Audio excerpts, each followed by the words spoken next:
जिस दिन तुमने अपने भीतर प्रभु को संभाल लिया, उसी दिन सुबह हो गई।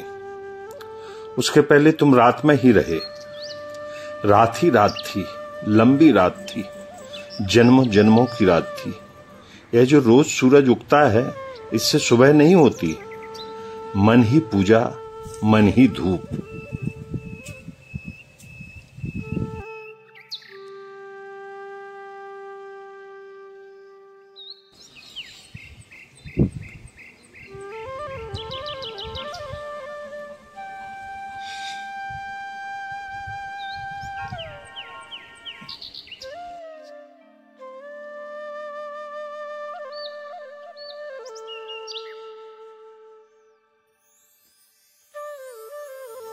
मरते तो सभी हैं, लेकिन कुछ ऐसे मरते हैं कि मरकर अमृत को पा लेते हैं।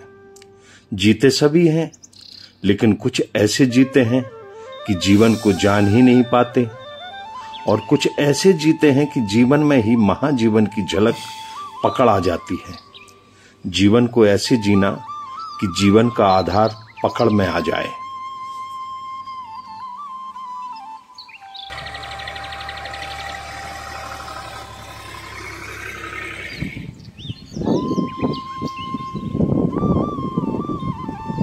नमस्कार, मैं हूं आपका मित्र राम बुंदेला।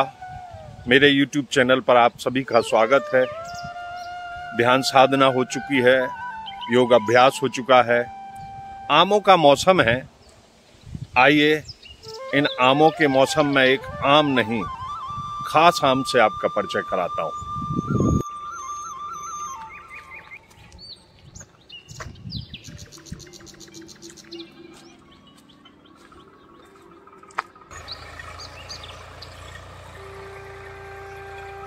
हमारे साथ हैं स्वामी आनंद करतार, जिन्होंने ये ओशो आनंद बागीचा बनाया है। और इसमें कई किस्म के फल हैं और इनको एक तरह का जुनून है, एक तरह का इनकी बड़ी अभिलाषा थी कि मैं पेड़ लगाऊं और पेड़ भी फलदार लगाऊं। लेकिन पेड़ लगाना एक बड़ी कठिन बात है। घर बनाना जल्दी हो जाता है, पेड़ लगाने को सालों लगते हैं।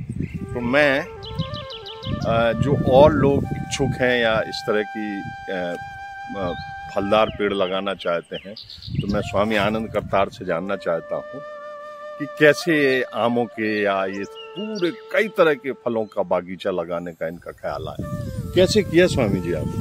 ये हमने मेरा सवाल करते ही स्वामी आनंद करतार अपने ख्यालों में खो गए। पिछले 10 साल के जीवन काल में उन्होंने कई वृक्ष लगाए और जो हम ओशो आनंद आश्रम की बात कर रहे हैं, यहाँ लगभग 5000 पेड़ हैं, फलदार पेड़। और हर जाति के फल मिलते हैं यहाँ पे। जैसे कि आम हो गए, आम भी 2 किस्म के हैं, बंगनपल्ली और हमारा दशहरी आम।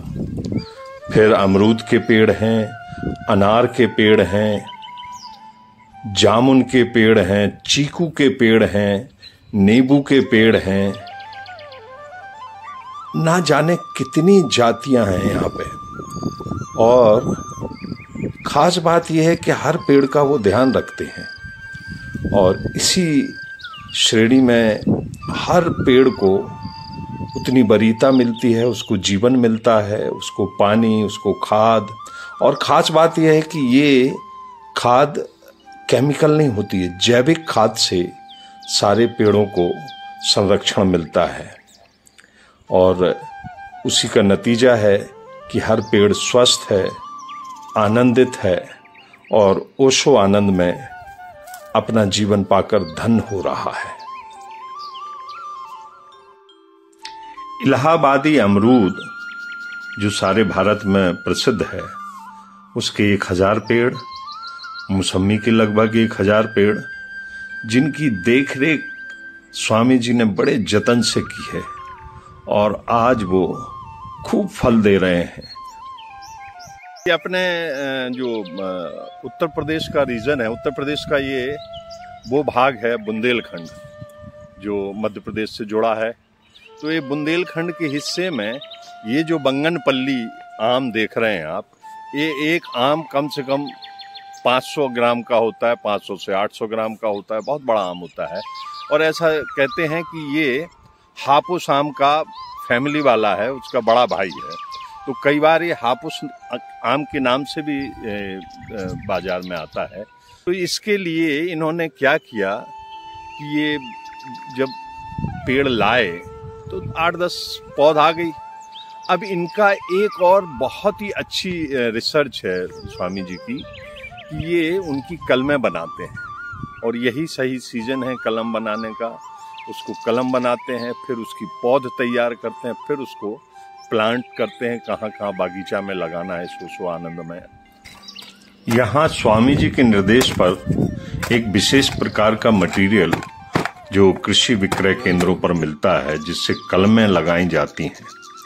और ये वो कलमें होती हैं जो विशेष फलदार पेड़ से, उसमें ये विशेष प्रक्रिया से ये कलम बांधी जाती है।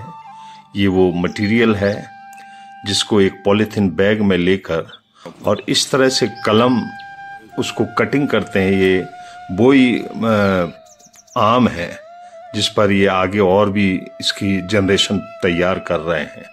उसमें एलोवेरा लगाते हैं ऊपर, इस तरह से पॉलीथीन लगा के इन्हीं दिनों जून मंथ में बांध दिया जाता है, और फिर ये अगस्त तक पौधा तैयार हो जाता है।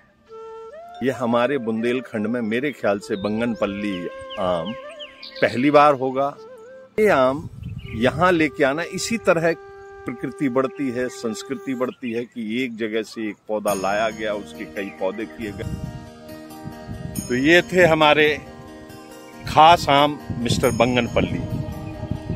आप सभी लोगों का जीवन खास बना रहे, सुखद रहे, इन्हीं शुभकामनाओं के साथ बहुत बहुत धन्यवाद। और अधिक जानकारी के लिए मेरे YouTube चैनल को लाइक कीजिए, शेयर कीजिए, सब्सक्राइब कीजिए। आज के लिए बस इतना ही।